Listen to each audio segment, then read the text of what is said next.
आप देख रहे हैं नेक्स्ट 9 लाइव और मैं हूं आपके साथ अंकिता मिश्रा। आज के इस प्रोग्राम में आपको अमिताभ बच्चन का एक ऐसा दिलचस्प किस्सा बताने वाले हैं जो कि उनकी उन दिनों से जुड़ा हुआ है जब उनकी एबीसीएल कंपनी पूरी तरीके से खत्म हो चुकी थी और 90 करोड़ रुपए का कर्ज अमिताभ बच्चन पर था। इसके एक पहलू के बारे में तो हर कोई जानता है, लेकिन इसका एक दूसरा पहलू भी था जो काफी ज्यादा दिलचस्प है। अमिताभ बच्चन का एक ऐसा बिजनेस जिसको बहुत ही कम लोग जानते हैं। कौन सा है वो बिजनेस और इस बिजनेस से एबीसीएल का कैसा है कनेक्शन, आज के इस रिपोर्ट में करते हैं खुलासा। देखिए खास रिपोर्ट। अमिताभ बच्चन के बारे में तो कई ऐसी कहानियां हैं जो निकलकर सामने आ रही हैं, चाहे ये उस दौर की कहानी हो जब अमिताभ का रेखा के साथ अफेयर था, या फिर अमिताभ की फिल्मों में स्ट्रगल की कहानी। एक कहानी ये भी है कि अमिताभ बच्चन पर कभी 90 करोड़ रुपए का कर्ज था। अमिताभ की सारी फिल्में बैक टू बैक फ्लॉप जा रही थी, तभी अमिताभ के नाम हुई मोहब्बतें को करने के बाद अमिताभ ने 90 करोड़ रुपए का कर्ज पूरी तरीके से चुकता कर दिया था।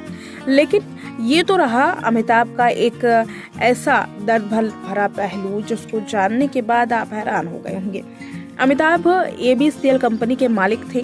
एबीसीएल कंपनी को जब उन्होंने चलाने की कोशिश की तो कंपनी आगे जाकर भारी नुकसान के साथ बैंकरप्ट हो गई, जिसके बाद अमिताभ बच्चन पर करोड़ों रुपए का कर्ज आ गया।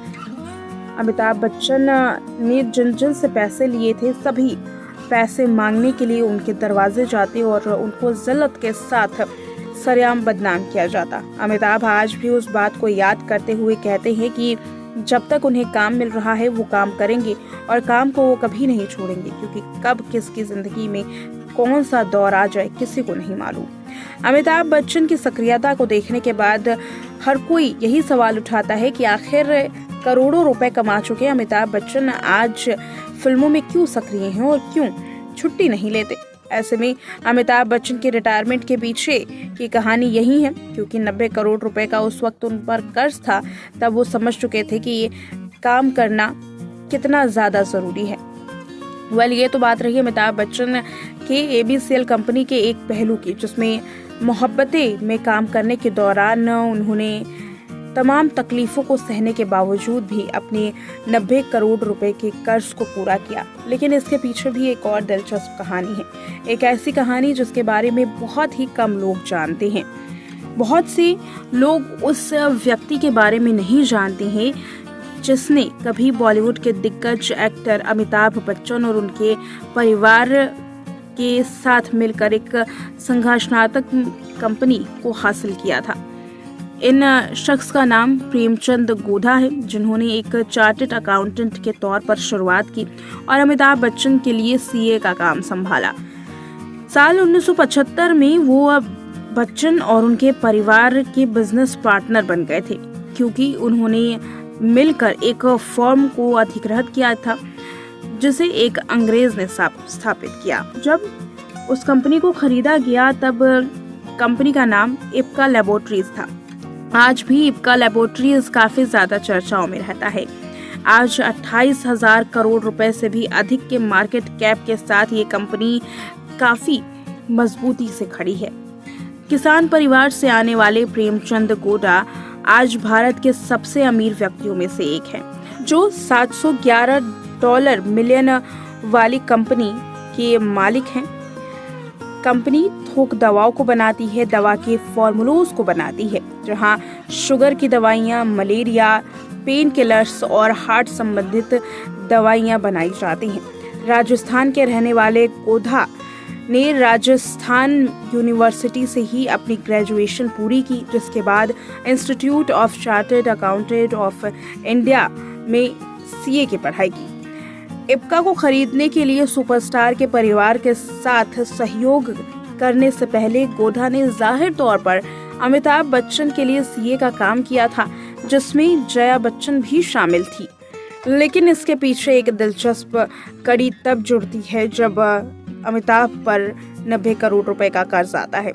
अमिताभ बच्चन के भाई अजिताभ बच्चन ने साल 1990 के दशक में गोधा की कंपनी में चेयरपर्सन के तौर पर काम किया था। साल 1999 के आसपास जब बच्चन परिवार बेहद कठिन वक्त से गुजर रहा था, बेहद मुश्किल भरा वक्त जो उनके सामने आकर खड़ा था, तब अमिताभ बच्चन ने एक फैसला लिया। फैसला ये कि वो इस कंपनी में अपनी हिस्सेदारी को बेच देंगे और इस एसोसिएशन को ही खत्म कर देंगे। गोधा के नेतृत्व में अब ये मजबूत मैनेजमेंट के साथ इप्का कंपनी खड़ी है। इसमें अमिताभ बच्चन ने अपनी हिस्सेदारी को बेच दिया, जिसके बाद उन्होंने अपने कर्ज को चुकता किया था। ये उस वक्त के दूसरे पहलू के तौर पर देखी जा सकती है जब अमिताभ बच्चन पर 90 करोड़ रुपए का कर्ज था। कुछ कर्ज उन्होंने अपनी फिल्म से कमाए हुए पैसों से पूरा किया, तो वहीं अपनी दूसरी कंपनी की हिस्सेदारी को बेचने के साथ ही उन्होंने तमाम कर्ज को चुकता किया था। वेल, इप्का की बात करें तो इप्का का कारोबार उस वक्त जो 54 लाख रुपए था, आज वो बढ़कर 4,422 करोड़ रुपए हो गया है। 71 वर्ष के प्रेमचंद गोधा एक अरबपति में से गिने जाते हैं, जिनकी कुल संपत्ति 10,800 करोड़ रुपए यानी कि 1.3 मिलियन डॉलर की है। तो अमिताभ बच्चन की इस कंपनी के बारे में आपने जाना। इन दिनों अमिताभ बच्चन आए दिन नए नए एक्सपेरिमेंट्स करते हुए नजर आ रहे हैं। हाल में ही अमिताभ बच्चन ने सोशल मीडिया पर एक तस्वीर शेयर की जिसमें वो स्वयं सूट में नजर आए। खास बात यह है कि हाल में ही प्रधानमंत्री नरेंद्र मोदी ने भी कुछ ऐसा ही एक्सपेरिमेंट किया था, जिसके बाद अमिताभ बच्चन को ये कहा जाने लगा कि अमिताभ बच्चन नरेंद्र मोदी की कॉपी कर रहे हैं। वेल, अमिताभ बच्चन ने एक सोशल मीडिया पर इस तरीके से कई ऐसे खुलासे किए हैं अपनी जिंदगी के जो काफी दिलचस्प है। यूं तो अमिताभ बच्चन इन दिनों अपनी बुक द बच्चन्स को लेकर के, अपनी बहू ऐश्वर्या राय बच्चन को लेकर और जया बच्चन को लेकर के काफी ज्यादा चर्चाओं में है।